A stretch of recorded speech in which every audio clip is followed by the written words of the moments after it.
जय हिंद दोस्तों, स्वागत है आपका रैंकर टीम यूट्यूब चैनल पर। आज की इस क्लास में हम संविधान टॉपिक को स्टार्ट कर रहे हैं। ठीक है, जो हमारी कॉम्पिटिटिव एग्जाम है उनके लिए बहुत इंपॉर्टेंट सब्जेक्ट रहता है और इससे कम से कम हर एक परीक्षा में 3 से 4 और मैक्सिमम 5 क्वेश्चन बनते हैं। ठीक है, यानी कि 3 से 5 क्वेश्चन आपकी परीक्षा में पूछे जाते हैं। ठीक है, बहुत इंपॉर्टेंट टॉपिक है और आज से हम इसकी क्लास रेगुलर हमारे इस चैनल पर मिलेगी। ठीक है, सबसे पहले हम पॉलिटी को कॉन्स्टिट्यूशन के विकास के बारे में इस क्लास में चर्चा करेंगे कि कैसे कैसे हमारे संविधान का विकास हुआ था। ठीक है, अब बात करते हैं जो संविधान जो शब्द है वो किस भाषा का है। तो आप बोलोगे भैया वो लेटिन भाषा का शब्द है।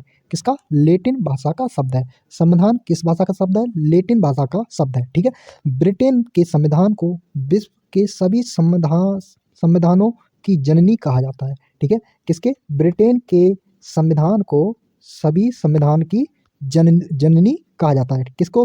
ब्रिटेन के संविधान को। ठीक है, अब बात करते हैं कि 1885 में बाल गंगाधर तिलक ने स्वराज विधेयक का प्रारूप प्रस्तुत किया। तो बाल गंगाधर तिलक ने स्वराज प्रारूप का जो प्रस्ताव है वो कब पारित किया था? 1895 में। इम्पोर्टेंट फैक्ट है, आपको यहाँ से हमारी परीक्षा में सवाल हमारा बनता है। ठीक है, दूसरा सवाल बनता है हमारा कि उसके बाद 1922 में महात्मा गांधी तथा 1934 में जवाहरलाल नेहरू ने भारतीय संविधान निर्माण के लिए संविधान सभा के गठन की मांग की थी। तो सबसे पहले 1922 में महात्मा गांधी ने, फिर 1934 में जवाहरलाल नेहरू ने संविधान सभा की मांग की। ठीक है, याद करना है। ठीक है, अब होता है अगला कि भारतीय संविधान के ऐतिहासिक विकास का काल जो है वो 1600 ईसा पूर्व से प्रारंभ हुआ था। कब से? 1600 ईसा पूर्व से प्रारंभ हुआ। इसी वर्ष इंग्लैंड में ईस्ट इंडिया कंपनी की स्थापना हुई थी। तो ईस्ट इंडिया कंपनी की स्थापना कब हुई थी? आप बोलोगे भैया 1600 में। ठीक है, जब ईस्ट इंडिया कंपनी हमारे भारत में आती है तो भारतीय संविधान की जो नींव थी वहीं से रखी गई थी। ठीक है, अब बात ये करते हैं कि कंपनी के प्रबंधन की समस्त शक्ति किसके हाथ थी? गवर्नर और 24 सदस्यीय परिषद के हाथों में थी। यानी कि कंपनी की जो कार्यकर्ता थे वो मैनेजर यानी कि जो भी होता था मुखिया उसे बोलते थे गवर्नर, और 24 सदस्यीय परिषद होता था। ठीक है, उसमें 24 सदस्य होते थे। ठीक है, अब बात करते हैं एक्ट यानी कि 1773 का रेगुलेटिंग एक्ट। इस एक्ट के तहत वारेन हेस्टिंग को बंगाल का गवर्नर जनरल बनाया गया। तो किस एक्ट से? 1773 के एक्ट से। कहाँ का? बंगाल का गवर्नर जनरल वारेन हेस्टिंग को बनाया गया। ठीक है, और इसी अधिनियम के अंतर्गत कोलकाता में 1774 में एक उच्चतम न्यायालय का गठन किया गया या फिर स्थापना की गई थी। सो कोलकाता के जो उच्चतम न्यायालय था वो 1774 में स्थापित किया था। उस समय वायसराय कौन थे? यानी कि गवर्नर जनरल कौन थे? Warren Hasting. एक्ट कौन सा था? 1773 का। ठीक है, इसमें एक मुख्य न्यायाधीश तथा 3 अन्य न्यायाधीश थे।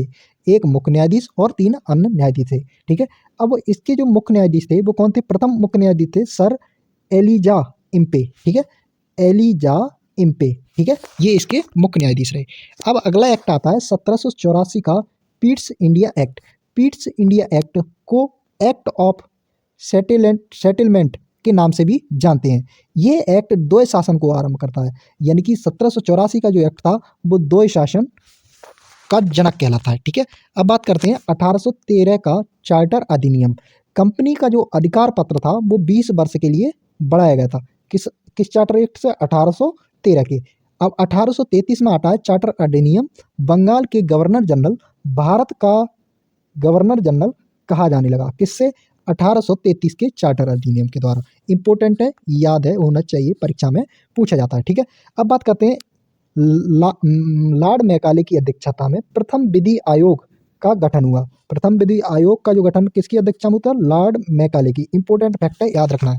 ठीक है, अगर बात करते हैं कि भारत दास प्रथा को विधि विरुद्ध घोषित कर दिया गया था। ठीक है, अब बात करते हैं 1858 का भारत शासन अधिनियम के बारे में। ठीक है, तो भारत का शासन कंपनी के हाथों से ब्रिटिश महारानी के हाथों में चला गया। क्या होता है कि 1857 की क्रांति होती है और वहाँ पर जो होता है कंपनी बहुत ज़्यादा अत्याचार करती है। तो 1857 की जो क्रांति के बाद जो भारत का जो शासन था वो कंपनी के हाथों से महारानी के हाथों में चला जाता है। ठीक है, अब बात करते हैं कि और इसी एक्ट के द्वारा मुगल सम्राट का पद खत्म कर दिया गया, यानी कि इसके बाद कोई भी मुगल सम्राट नहीं होगा। तो कौन सा एक्ट था, किसके द्वारा मुगल सम्राट का अंत कर दिया था? तो आप बोलोगे भैया 1858 की। ठीक है, इंपॉर्टेंट है, परीक्षा में पूछा है कि मुगल सम्राट का पद किस एक्ट के द्वारा खत्म किया, तो आप बोलोगे भैया 1858 के एक्ट के द्वारा। अब करते हैं, भारत में शासन संचालन के लिए ब्रिटिश मंत्री में एक सदस्य के रूप में भारत के राज्य सचिव की नियुक्ति की गई। ठीक है, यानी कि इस नियम के द्वारा भारत में एक संचालन के लिए राज्य सचिव की नियुक्ति की गई। ठीक है, वह अपने कार्यों के लिए ब्रिटिश संसद के प्रति उत्तरदायी होता था। ठीक है, अब बात करते हैं, भारत के गवर्नर जनरल का नाम बदलकर वायसराय कर दिया गया। अतः इस समय के गवर्नर जनरल कैनिंग थे, यानी कि प्रथम जो गवर्नर जनरल थे वो क्या थे? कैनिंग। ठीक है, और अंतिम गवर्नर जनरल, प्रथम गवर्नर जनरल भी यही थे, और अंतिम गवर्नर जनरल और वायसराय जो थे वो कैनिंग थे, यानी कि फर्स्ट वायसराय और अंतिम गवर्नर जनरल कौन था? कैनिंग। ठीक है, 1861 का जो भारत परिषद अधिनियम था उसमें क्या कहा गया था कि गवर्नर जनरल को अध्यादेश जारी करने की शक्ति की गई, यानी कि गवर्नर जनरल को अध्यादेश जारी करने की शक्ति प्रदान कर दी गई। इस अध्यादेश की अवधि 6 महीने की होती थी। आपसे पूछेगा कि गवर्नर जनरल जो अध्यादेश जारी कर सकता था तो वो किस एक्ट से के द्वारा किया गया था, उसे दिया गया था ये अधिकार 1861 की। अवधि कितनी थी अध्यादेश की? 6 माह तक। ठीक है, अब बात करते हैं 1862 के में लॉर्ड कैनिंग ने 3 भारतीय बनारस के राजा पटियाला के महाराज और सर दिनकर राव को विधानसभा में मनोनीत किया गया।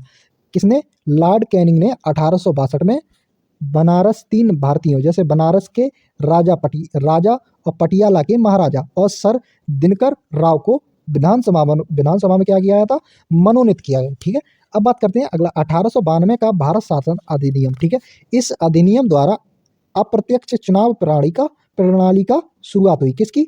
अप्रत्यक्ष चुनाव प्रणाली की जो शुरुआत थी वो किस हुई थी? 1892 के एक्ट से। ठीक है, अब आता है हमारा 1909 का भारत परिषद अधिनियम। इसे मार्ले मिल्टो सुधार भी कहा जाता है। ठीक है, पहली बार मुस्लिम समुदाय के लिए पृथक निर्वाचन प्रतिनिधि, यानी कि निर्वाचन का जो उपवन था, यानी कि दिया गया था, वो किससे दिया था? 1909 के अधिनियम से। इसके अंतर्गत मुस्लिम सदस्यों का चुनाव मुस्लिम मतदाता ही कर सकते थे, यानी कि मुस्लिम समुदाय के लिए पृथक निर्वाचन का जो प्रतिनिधित्व दिया था वो किसने दिया था? मार्ले मिल्टो एक्ट के द्वारा। ठीक है, 1909 के द्वारा। ठीक है, अब बात करते हैं, इस अधिनियम को सांप्रदायिकता निर्वाचन के रूप में भी जाना जाता है। ठीक है, अब अगला हो जाते हैं हमारे सत्येंद्र प्रसाद सिन्हा वायसराय की कार्यपालिका परिषद के प्रथम भारतीय सदस्य बने। तो वायसराय की जो कार्यपालिका परिषद के जो प्रथम भारतीय सदस्य थे वो कौन थे?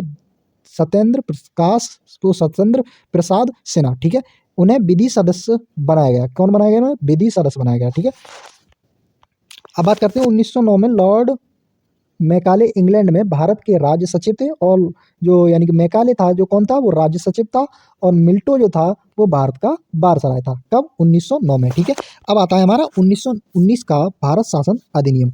यह आता है मॉन्टेग्यू चेम्सफोर्ड सुधार। इससे क्या आता था? प्रांतों में द्वैध शासन लगाया गया।